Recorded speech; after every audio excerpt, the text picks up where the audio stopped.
Halo, bagaimana kabarnya? Semoga kalian semua sehat. Kali ini saya akan menceritakan sebuah film berjudul Security. Film ini menceritakan tentang seorang mantan tentara yang mengalami masa-masa sulit setelah pensiun di militer. Hingga pada suatu ketika ia harus berurusan dengan sekelompok geng yang paling brutal di kota tersebut. Bagaimana alur ceritanya? Tanpa banyak itu di awal, kita gaskan saja langsung ke alur ceritanya.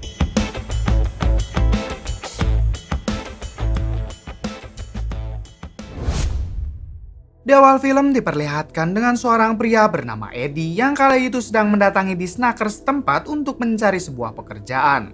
Namun wanita yang melayani Eddie mengatakan kalau tidak ada pekerjaan yang cocok untuknya. Karena latar belakang Eddie yang merupakan pensiunan tentara pasti memiliki tensi emosi yang tinggi. Eddie yang mendengar hal itu terus memohon dan mengatakan kalau saat ini ia sedang membutuhkan pekerjaan untuk menafkahi istri dan anaknya. Eddie juga mengatakan kalau ia rela bekerja apa saja termasuk menjadi OB. Karena masih tidak ada tanggapan, Eddie pun beranjak pergi. Namun saat Eddie hendak menuju ke mobilnya, wanita tadi memanggil Eddie kembali dan menawari sebuah pekerjaan, yaitu sebagai satpam di sebuah mall. Wanita itu juga mengatakan kalau Eddie bisa memulai pekerjaannya malam ini juga. Thank you. I'm on it. Di malam harinya diperlihatkan beberapa mobil FBI yang sedang membawa seseorang bernama Jamie. Diketahui kalau Jamie adalah seorang saksi kunci yang akan bersaksi di pengadilan besok untuk melawan geng Triple C, yaitu sebuah geng yang sangat meresahkan dan ditakuti di kota tersebut. Di dalam mobil, seorang FBI menyadari kalau mobil mereka sedang dibuntuti. Hingga tak berselang lama, mobil yang mereka kendarai menabrak sebuah ranjau yang membuat salah satu dari 3 mobil FBI itu terjungkir balik.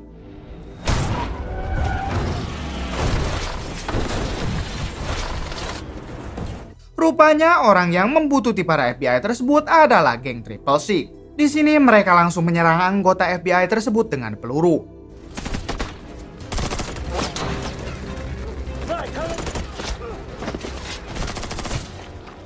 Si kapten yang menyadari kalau kondisi saat ini di luar kendali, ia langsung menyuruh Jamie untuk berlari ke dalam hutan sekaligus meminta bantuan.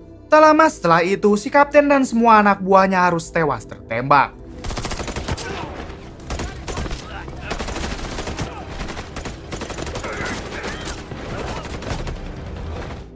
Setelah menghabisi para FBI tersebut, geng Triple Six menyadari kalau target mereka yaitu Jamie telah berhasil kabur. Kemudian untuk menghilangkan jejak, mereka membersihkan TKP tersebut.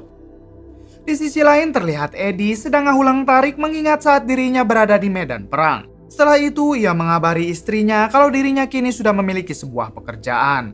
Ia juga menyempatkan untuk menitip salam kepada anaknya.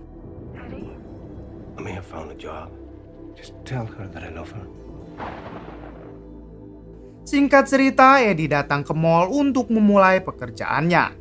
Di sana Eddie disambut baik oleh satpam senior bernama Vince. Terlihat Vince langsung mengenalkan Eddie kepada 3 satpam lainnya yang bernama Mason, Ruby, dan Johnny.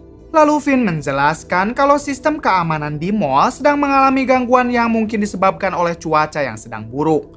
Kemudian Vince memberikan sebuah seragam kepada Eddie dan menunjukkan ruangan-ruangan yang ada di mall tersebut. Di sela-sela perbincangan mereka, Vince mencoba menakut-nakuti Eddie kalau di mall ini telah terjadi banyak sekali pembunuhan.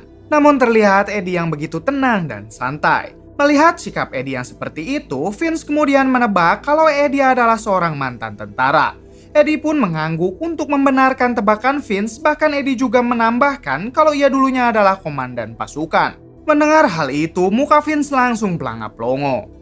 Semenjak saat itu, Vince pun di sini langsung memberi hormat kepada Eddie. Kemudian Vince memberikan tugas yang harus Eddie kerjakan, yaitu melakukan patroli di dalam mall. Eddie pun langsung melakukan tugas pertamanya itu dengan berkeliling ke setiap sudut mall. Namun tiba-tiba Eddie melihat seorang gadis kecil yang sedang menggedor-gedor pintu mall yang ternyata itu adalah Jamie. Melihat hal itu, Eddie pun langsung melaporkannya kepada Vince.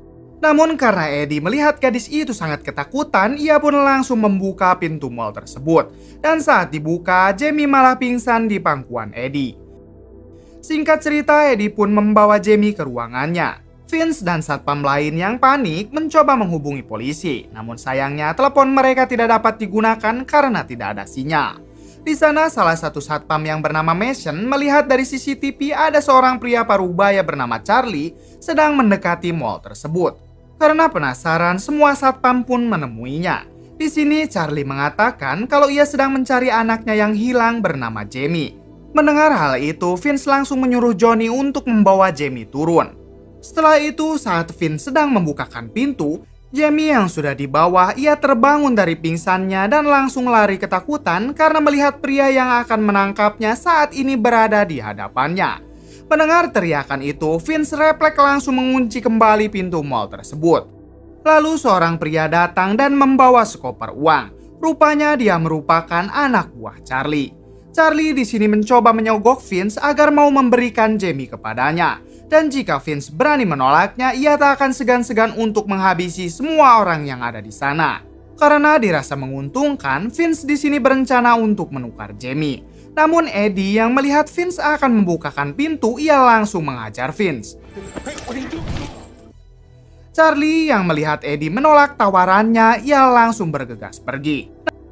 Namun ternyata di luar Charlie menyiapkan anak buahnya untuk menyerang mall tersebut. Di dalam mall terlihat Eddie yang sedang mencari Jamie karena sebelumnya lari ketakutan. Dengan sedikit bujukan dari Eddie, akhirnya Jamie mau menghampirinya. Di sini Jamie mengatakan kalau Eddie harus berjanji untuk mau melindungi dirinya. I need dry clothes. You have to promise to protect me. Deal. Setelah itu, saat Jamie dan para satpam mall berkumpul, Mason mengatakan kalau ia pernah melihat berita yang mengabarkan Jamie saat ini sedang dalam perlindungan pihak keamanan dan seharusnya besok ia bersaksi di sebuah pengadilan. Terungkap fakta kalau ayah Jamie ini ternyata dulunya pernah bekerja untuk geng tersebut. Namun kemudian ayahnya berkhianat dan memilih untuk bekerja sama dengan pihak keamanan demi mengungkap kejahatan geng Triple Six. Singkat cerita, ayah Jamie berhasil dihabisi oleh geng tersebut di depan mata Jamie itu sendiri. Mendengar hal itu, para satpam langsung ketakutan. Namun di sini Eddie mencoba menenangkan mereka dengan mengatakan kalau semuanya akan baik-baik saja. Kemudian Eddie membawa Jamie ke sebuah ruangan dan menyuruh Jamie tetap bersembunyi di sana apapun yang terjadi. Don't try to get out, right? I thought you said you had a daughter my age. Lock the door. Singkat cerita, saat Eddie dan para satpam melihat rekaman CCTV, di sana mereka melihat beberapa orang sedang melakukan sesuatu terhadap mobil mereka. Melihat hal itu, para satpam kembali ketakutan mengingat para polisi saja tidak bisa menghadapi mereka, apalagi mereka yang hanya seorang satpam mall. Di sini Vince meminta Eddie yang merupakan mantan komandan untuk memimpin mereka melewati masalah ini. Eddie mencoba menenangkan kembali semua orang dan meminta Mason agar tidak kabur keluar. Dengan arahan dari Eddie, mereka mulai menyusun rencana dengan menggunakan barang-barang yang ada di dalam mall untuk mereka bertahan. Di sisi lain terlihat Charlie yang mengawasi mereka dan memulai serangannya. Di sini Charlie menyuruh salah satu anak buahnya untuk memanjat dan masuk ke dalam mall tersebut. Sedangkan satu anak buahnya yang lain diinstruksikan untuk menabrak mobil ke pintu mall tersebut. Melihat sebuah mobil telah menabrak pintu mall, Eddie CS menyerang balik dengan menggunakan sofa yang telah dibakar dan dijatuhkan ke mobil tersebut. Terlihat anak buah Charlie yang mengemudikan mobilnya tewas terbakar. Di sisi lain, salah satu anak buah Charlie yang sedang memanjat, ia berhasil masuk ke dalam mall dan langsung menyerang Vince yang saat itu berada di dekatnya.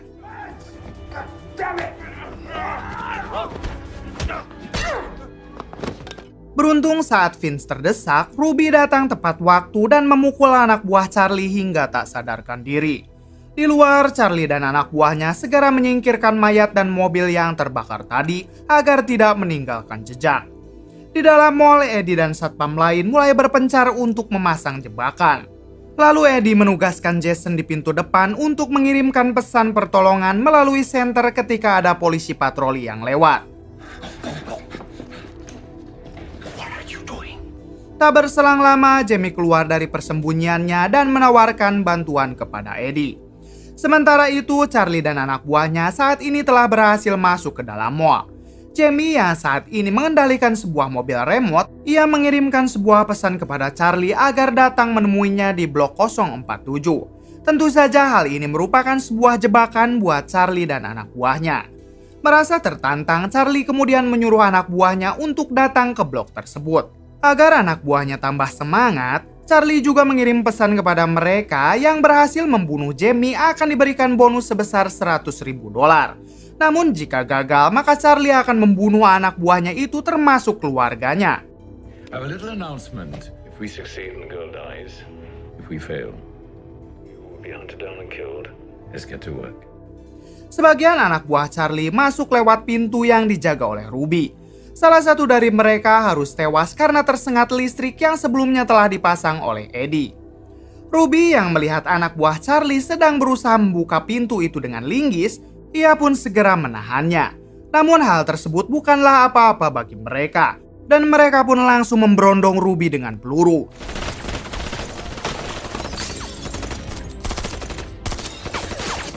Namun tidak ada satupun peluru yang mengenainya. Dan Ruby di sini malah memilih berpura-pura mati karena Ruby tidak punya nyali yang besar menghadapi mereka.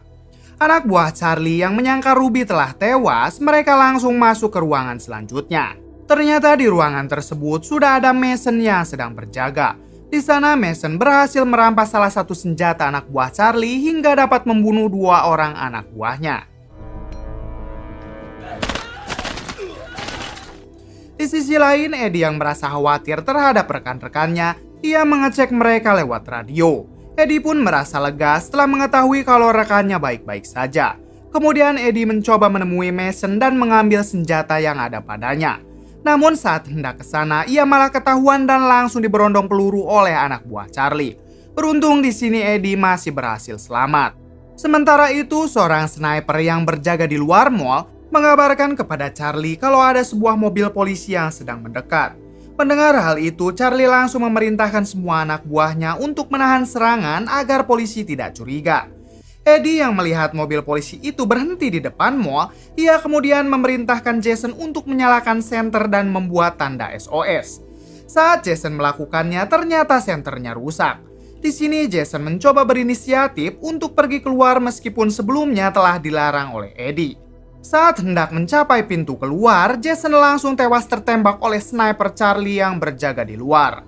Eddie yang melihat hal itu langsung menyuruh semua rekannya untuk berkumpul di toko mainan. Eddie juga meminta Jamie agar mengendalikan mobil remote-nya guna mencari tahu jumlah anak buah Charlie yang berada di dekat toko mainan tersebut. Setelah mengetahui jumlah anak buah Charlie yang berjaga di dalam, Eddie pun langsung menyerang anak buah Charlie dari belakang hingga berhasil mengambil pistolnya. Lalu Eddie dengan gaya bebasnya berhasil membunuh semua anak buah Charlie yang berada di dekat toko mainan tersebut.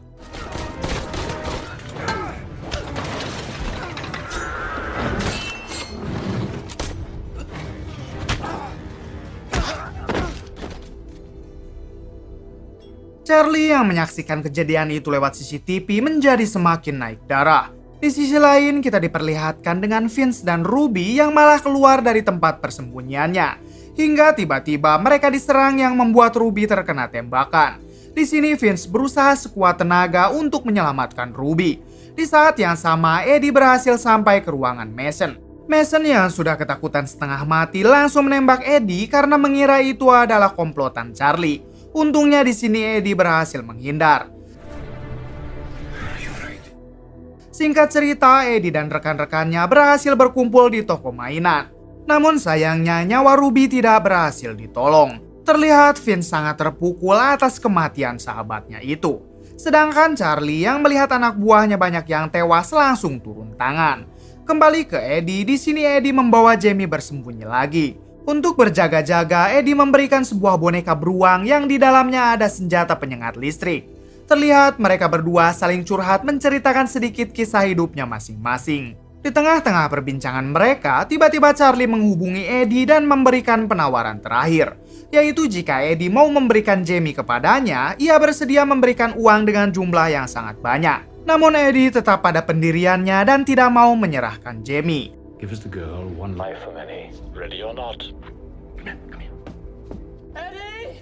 Mason yang dari tadi melihat CCTV, ia memanggil Eddie karena melihat mobil polisi datang. Saat Eddie mengecek CCTV tersebut, ia juga melihat sebuah mobil truk komunikasi yang digunakan oleh anak buah Charlie untuk melumpuhkan sinyal keamanan mall.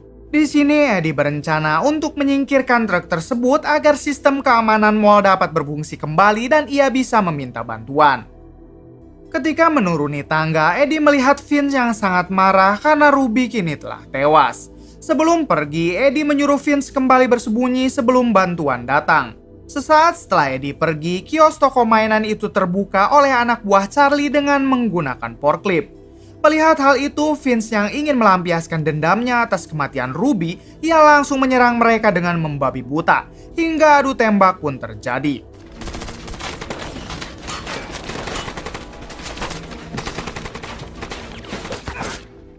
Di sisi lain, mobil FBI tiba-tiba datang ke sana. Eddie yang sedang menuju keluar lewat pintu belakang, ia dicegat oleh anggota FBI. Eddie mencoba menjelaskan kalau dirinya bukan orang jahat, melainkan hanya seorang satpam. Mendengar hal itu, salah satu anggota FBI bertanya di mana keberadaan Jamie. Sementara itu, terlihat Vince yang mati-matian melawan anak buah Charlie. Dari mulai melempar bom molotov hingga menembak tabung gas.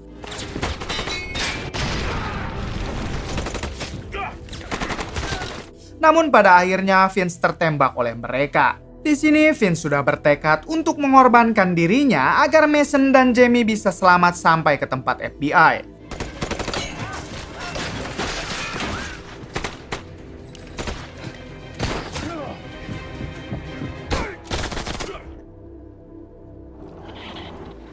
Di sisi lain, Eddie mulai curiga kepada anggota FBI ini setelah melihat tato triple six yang ada di leher mereka. Eddie pun segera menghubungi Jamie agar membawa boneka yang sudah ada senjata listrik di dalamnya.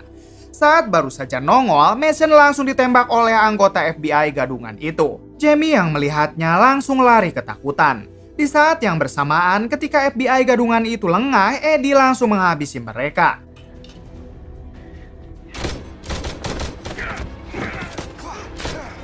Setelah melihat Mason tewas, Eddie menghubungi Jamie. Di sini Eddie meminta Jamie untuk mencari sebuah radio darurat dan menghubungi nomor bantuan. Sementara itu, ia akan pergi keluar untuk menghancurkan truk komunikasi yang ada di sana. Ternyata percakapan mereka terdengar oleh Charlie. Ia langsung menyuruh sisa anak buahnya untuk membunuh Eddie. Sementara dirinya akan mencari Jamie. Dengan menggunakan motor MTV, Eddie bergegas keluar. Namun di sini Eddie diburu oleh anak buah Charlie yang tersisa.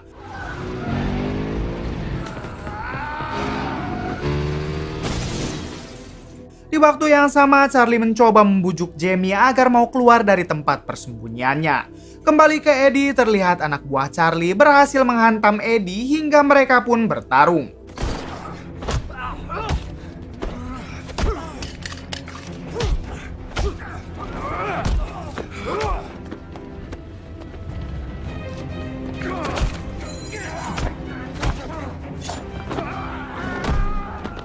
Saat anak buah Charlie hendak mengambil pistol yang terjatuh, Eddie mencoba mengendarai motor MTV-nya lagi dan segera pergi dari sana.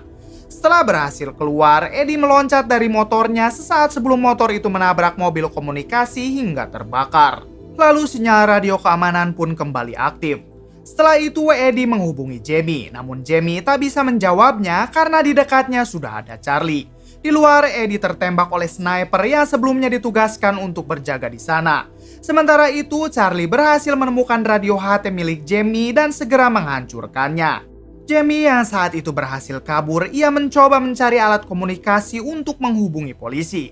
Anak buah Charlie yang tadi berduel dengan Eddie menghubungi sniper dan memintanya untuk tak membunuh Eddie. Karena ia ingin membunuh Eddie dengan tangannya sendiri. Eddie saat ini berhasil masuk ke sebuah mobil milik Vince dan berhasil mengambil pistol yang ada di sana. Dengan cepat, Eddie berhasil menembak balik sang sniper. Bahkan Eddie juga menembak pria yang mencoba menyerangnya. Naas di sini Eddie juga terkena tembakan oleh sniper. Singkat cerita, Charlie berhasil menangkap Jamie. Di saat yang bersamaan, Eddie datang menghampiri mereka. Charlie yang melihat Eddie, ia langsung memberikan penawaran terakhir yang menguntungkan kedua belah pihak. Namun Eddie tetap berpegang teguh pada prinsipnya untuk melindungi Jamie. Saat Charlie lengah, Jamie menyerang Charlie dengan senjata sengatan listrik dan disusul oleh tembakan Eddie yang membuatnya tewas seketika.